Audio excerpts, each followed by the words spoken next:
Hey guys, welcome to my channel way of K. परीक्षा वाणी की जो हमारी सीरीज़ चल रही थी चैप्टर रीडिंग की, आज उसका पार्ट 2 है। और हमारा जो चैप्टर था टू चैप्टर नंबर 2 उत्तराखंड शासनिक एवं प्रशासनिक ढांचा, तो उसका टॉपिक है आज शासन प्रशासन। तो स्टार्ट करते हैं वीडियो को।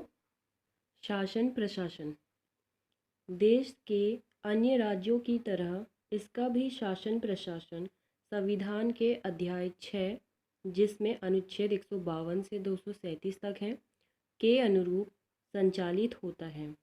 संविधान के अनुरूप राज्य में शासन प्रशासन की संसदात्मक प्रणाली लागू है, जिसके 3 प्रमुख अंग इस प्रकार हैं। नंबर 1 पर है कार्यपालिका, जिसके अंतर्गत आते हैं राज्यपाल, मंत्रिपरिषद, सचिवालय, विभाग तथा महाधिवक्ता। दूसरे नंबर पर है विधानमंडल, जिसके अंतर्गत आते हैं राज्यपाल एवं विधानसभा। और तीसरे नंबर पर है उच्च तथा अधीनस्थ न्यायालय।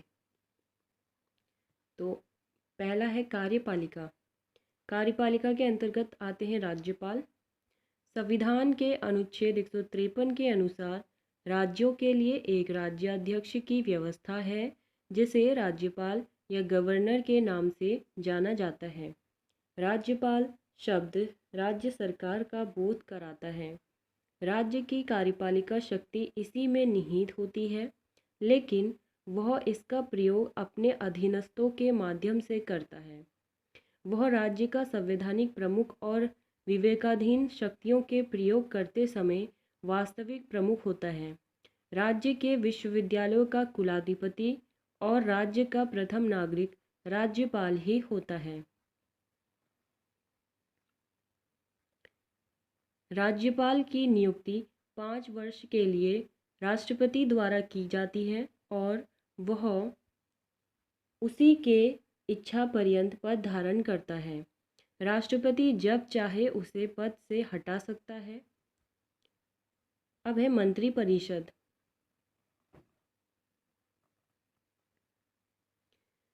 संविधान के अनुच्छेद 164 के अनुसार राज्य सर्वप्रथम मुख्यमंत्री की नियुक्ति करता है और उसकी सलाह पर अन्य मंत्रियों की नियुक्ति करता है।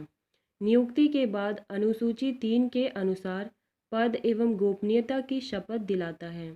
मंत्रीगण राज्यपाल के प्रसाद पर्यंत अपना पद धारण करते हैं। राज्य मंत्रिपरिषद अनेक प्रशासनिक, विधायिनी तथा वित्तीय कार्य करती है। यही मंत्रिपरिषद ही राज्य में वास्तविक कार्यपालिका का कार्य करती है। मंत्रिपरिषद ही विधानमंडल की पथ प्रदर्शक तथा शासन की धुरी है। यह एक विचारशील और नीति निर्णायक निकाय है। यह वह कड़ी है जो शासन के कार्यपालिका अंग को व्यवस्थापिका से जोड़ती है। नेक्स्ट है मुख्यमंत्री। राज्य कार्यपालिका का वास्तविक प्रधान मुख्यमंत्री होता है। वह राज्य शासन का कप्तान है और मंत्रिमंडल में उसकी विशिष्ट स्थिति होती है। उसके कार्यों एवं दायित्वों की दृष्टि से उसे प्रधानमंत्री का लघु रूप कहा जा सकता है। नेक्स्ट है सचिवालय। राज्य के वास्तविक कार्यपालिका यानी कि मंत्रिपरिषद के सदस्य जनप्रतिनिधि होते हैं, अतः वे प्रशासन के गुणताओं से अवगत हों यह आवश्यक नहीं होता। इसलिए आवश्यक प्रशासनिक सहायता एवं परामर्श के लिए मुख्य सचिव के नेतृत्व में एक विशुद्ध प्रशासनिक निकाय का गठन किया गया है, जिसे राज्य सचिवालय कहते हैं। सचिवालय के प्रशासनिक अध्यक्ष को मुख्य सचिव और प्रत्येक विभागों के सचिव को शासन सचिव कहा जाता है। वह प्रायः आईएएस का वरिष्ठ एवं अनुभवी सदस्य होता है।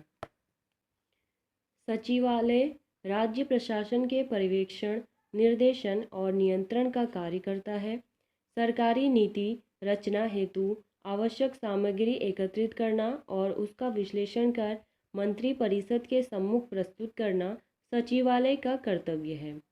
राज्य प्रशासन में मुख्य सचिव का पद प्रशासनिक पद सोपान में सर्वाधिक महत्वपूर्ण है।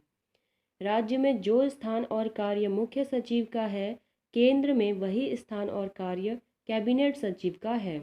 मुख्य सचिव राज्य प्रशासन का धुरी है। नेक्स्ट है कार्यकारी विभाग यानी कि निदेशालय। राज्य प्रशासन में मंत्री परिषद, राजनीतिक प्रमुख, सचिवालय, प्रशासनिक प्रमुख के बाद तीसरा अव्यय कार्यकारी विभाग यानी कि निदेशालय होता है। ऊपर के दोनों अव्ययों का संबंध नीति निर्माण से है, जबकि कार्यकारी विभाग यानी कि निदेशालय क्रियान्वयन के लिए प्राथमिक रूप से जिम्मेदार संस्था है। एक शासन सचिव के अंदर कई विभाग होते हैं, जैसे गृह सचिव के अंतर्गत पुलिस, जेल, आंतरिक सुरक्षा आदि विभाग। विभिन्न विभागों की कार्यात्मक इकाइयां नीचे तक फैली होती हैं। सबके अपने विभाजन स्तर होते हैं। सामान्य एवं राजस्व प्रशासन में विभागाध्यक्ष के बाद मंडलायुक्त होता है, जो अपने मंडल के शांति व्यवस्था, राजस्व वसूली तथा अन्य कार्यों को देखता है। वर्तमान में राज्य में 2 मंडल, गढ़वाल और कुमाऊं मंडल हैं। गढ़वाल मंडल में सर्वाधिक 7 जिले हैं। मंडल के नीचे जिलाधिकारी के नेतृत्व में जिले होते हैं। राज्य में कुल 13 जिले हैं। जिले से नीचे उप जिलाधिकारी के नेतृत्व में तहसीलें होती हैं। राज्य गठन के समय प्रदेश में कुल 49 तहसीलें थीं। सामान्य व राजस्व प्रशासन की तरह विकास प्रशासन के भी अपने स्तर हैं। इसमें सबसे ऊपर राज्य स्तर, फिर जिला स्तर और सबसे नीचे ब्लॉक होता है। महाधिवक्ता। संविधान के अनुच्छेद 165 के अनुसार राज्य महाधिवक्ता की नियुक्ति राज्यपाल द्वारा की जाती है, जिसकी अवधि नियत नहीं है और उसी के प्रसाद पर्यंत पद धारण करता है। इस पद पर नियुक्त होने के लिए आवश्यक है कि वह भारत का नागरिक हो, 10 वर्ष से अधिक समय से न्यायिक कार्य से जुड़ा हो या कम से कम 10 वर्ष से उच्च न्यायालय में अधिवक्ता का कार्य किया हो। वह विधि विषयों पर राज्यपाल को सलाह देता है एवं राज्यपाल द्वारा सौंपे गए विधि संबंधी कार्यों का संपादन करता है। वह सदनों की बैठकों में भाग ले सकता है, बोल सकता है, लेकिन मतदान नहीं कर सकता।